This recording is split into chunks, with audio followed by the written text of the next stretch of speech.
Assalamualaikum warahmatullahi wabarakatuh, sahabatku dan teman-temanku dimanapun Anda berada.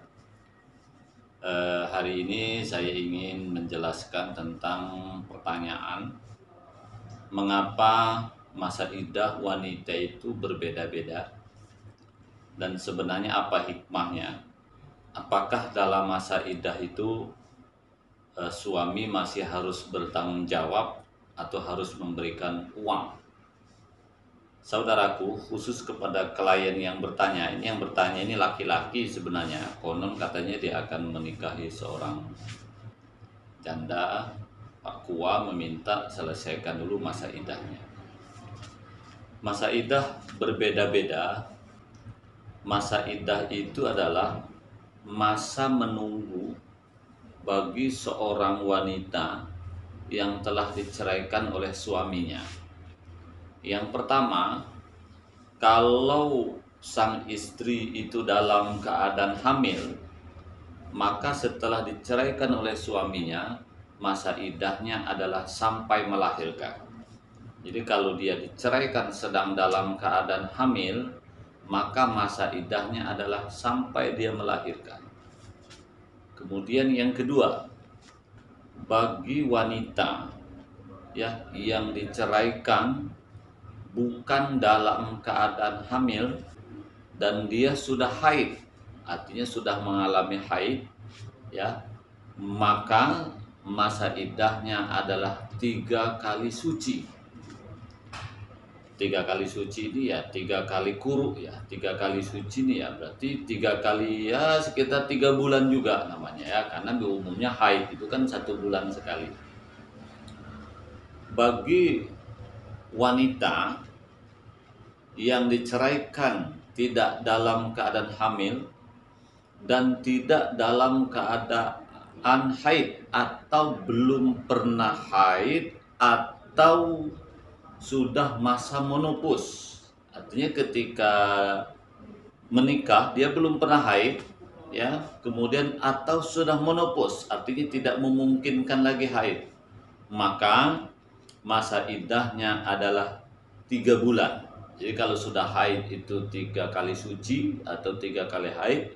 Kalau belum pernah haid atau sudah menopause, masa iddahnya adalah 3 bulan dengan perhitungan bulan Hijriah.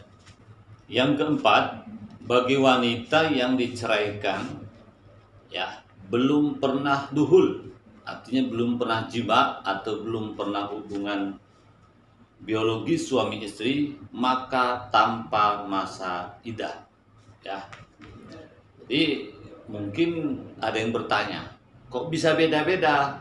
Sebenarnya tujuannya adalah yang pertama, kalau dia sedang hamil maka masa idahnya sampai melahirkan, karena supaya kalau dia nanti kalau tidak ada masa idah, kan wanita dengan laki-laki kan tidak boleh menikah kalau wanita itu dalam keadaan hamil.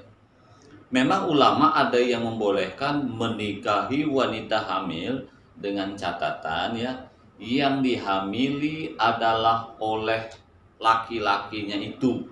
Contoh, ada seorang menikah dengan wanita yang sudah hamil, tapi bayi dalam kandungan itu adalah laki-laki yang menikahinya itu. Nah, itu baru boleh. Tetapi kalau orang lain kan tidak boleh, nikahnya tidak sah. Sama juga dengan kalau masa idah. Kalau dia dalam keadaan hamil, toh misalnya buru-buru nikah, dinikahi dia, kan tidak sah juga. Oleh karena itu, masa idah sebenarnya untuk menghindari agar jangan sampai bahwa orang yang sedang dalam keadaan hamil tidak bisa meminang apalagi dinikahi oleh orang lain. Kemudian yang kedua, kenapa bagi yang sudah haid dan sudah jima kok harus 3 kali suci? Ya karena tujuannya supaya ketahuan itu hamil apa tidak. Coba kita bayangkan, kalau begitu begitu terjadi perceraian, tiba-tiba dia nikah lagi dengan orang lain, nanti dia hamil. Kira-kira anak siapa? Nah, menurut ilmu fikih, dan saya kira sama menurut ilmu kesehatan, hal ini menurut ilmu biologi atau ilmu ahli kandungan cukuplah 3 kali suci atau sekitar ya 3 bulan lebih sedikit lah ya. Apakah dia hamil apa tidak? Jadi kalau sudah habis masa iddah, ada datang orang lamaran, kalau ternyata tidak hamil ya berarti ya insya Allah itu memang bukan janin atau bukan buah karya dari suami sebelumnya. Tapi kalau misalnya suatu saat setelah nikah ternyata hamil, faktanya calon suami kedua itu bukan yang sebagai ayah kandung, ya walam lah. Yang pasti kan kita sudah ikhtiar. Nah berikutnya, kenapa kalau misalnya monopause atau belum pernah haid kok 3 bulan? Kok berbeda dengan orang yang sudah haid? Menurut saya salah satu hikmahnya, secara umum orang monopause kan tak mungkin hamil. Secara umum orang yang tak pernah haid kan tak mungkin hamil, karena haid itu kan berkaitan dengan subur atau tidaknya kandungan. Makanya umumnya orang kalau tak pernah haid, orang sudah menopause tak mungkin hamil, walaupun itu bukan jaminan. Sebab saya juga mendapat informasi ada orang yang sudah tidak pernah haid bisa juga dia hamil, tapi intinya demi kehati-hatian makanya tetap diberi waktu 3 bulan. Penanggalannya adalah hijriah, bukan masehi. Nah kemudian kalau belum pernah dukhul, artinya belum pernah jima suami istri, cerai dia, ya masa iddahnya tanpa masa iddah, karena memang tak mungkin hamil. Karena sebenarnya untuk memeriksakan, memastikan kandungannya itu bersih apa tidak saja sebenarnya. Kemudian apa saja larangan yang tidak boleh dalam masa iddah?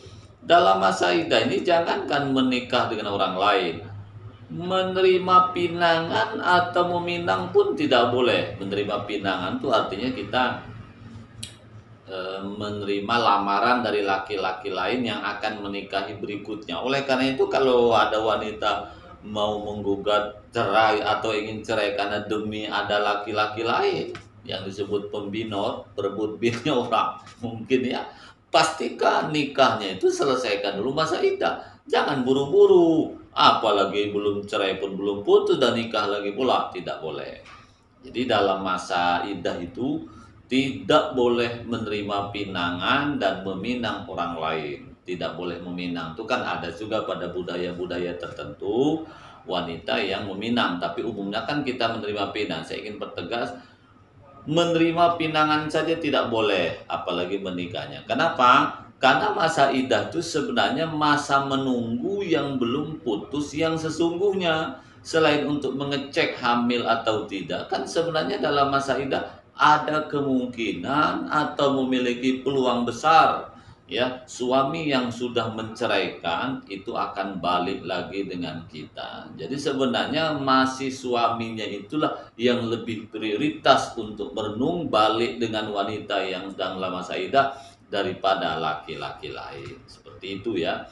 Kemudian sebenarnya siapa yang membiayai atau menanggung hidupnya ya wanita yang dalam keadaan masa iddah? Tetap mantan suaminya. Maka seorang laki-laki harus bertanggung jawab ketika menceraikan istrinya, berarti dia bertanggung jawab menanggung masa hidupnya dalam masa iddah, mulai makan minumnya termasuk tempat tinggalnya, apalagi bersama dia ada anak wanita, ada anak laki-laki atau anak dari mantan suaminya ya. Apalagi yang seperti itu, andaikan tidak ada anak pun ya, maka laki-laki atau mantan suami itu wajib menanggung hidupnya, mulai makan minumnya termasuk tempat tinggalnya.